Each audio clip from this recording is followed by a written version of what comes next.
નર્મદામાં ભાજપના બે દિગ્ગજ નેતા આમને સામને આવ્યા. એમપી વસાવા અને એમએલએ ડોક્ટર જશનાબેન આમને સામને આવી ગયા છે. એમપી વસાવાના ભ્રષ્ટાચારના આક્ષેપ સામે એમએલએ વળતો જવાબ આપ્યો છે. ભ્રષ્ટાચારની વાત સાબિત નહીં થાય તો હું માનહાનિનો દાવો કરીશ. કોર્ટમાં જવાનું થશે તો હું કોર્ટમાં પણ જઈશ.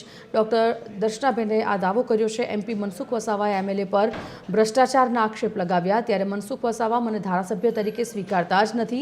હું જ્યારથી એમએલએ બની છું ત્યારથી તે આક્ષેપ કરે છે. મારા વિશે હંમેશા બેફામ વાણી વિલાસ કરતા આવ્યા છે. મનસુખ વસાવા બાબતે મેં પ્રદેશ સુધી રજૂઆત કરી છે.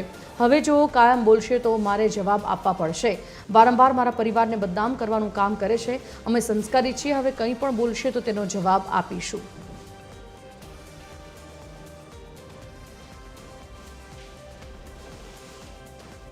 આજના પ્રેસ કોન્ફરન્સ દ્વારા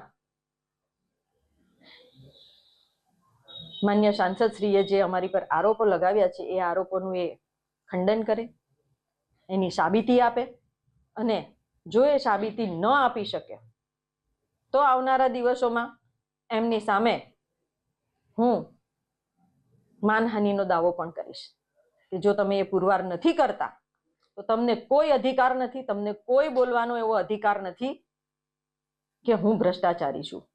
અગર જો તમારી પાસે સાબિતી છે તો લાવો અને મૂકો, અને એ સાબિત કરી અને પછી જ તમે અમારા માટે જે બોલવાની તમે બધી તૈયારીઓ કરો છો એ તૈયારીઓ કરો છો ને એના માટેની તમારી પાસે વિગત હોવી જોઈએ.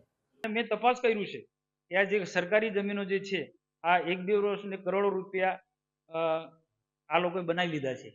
એ વાત પણ સાચી છે. એ મેં કેટલાક લોકોને પૂછ્યું આ બધા તોડ પાણી કરે છે.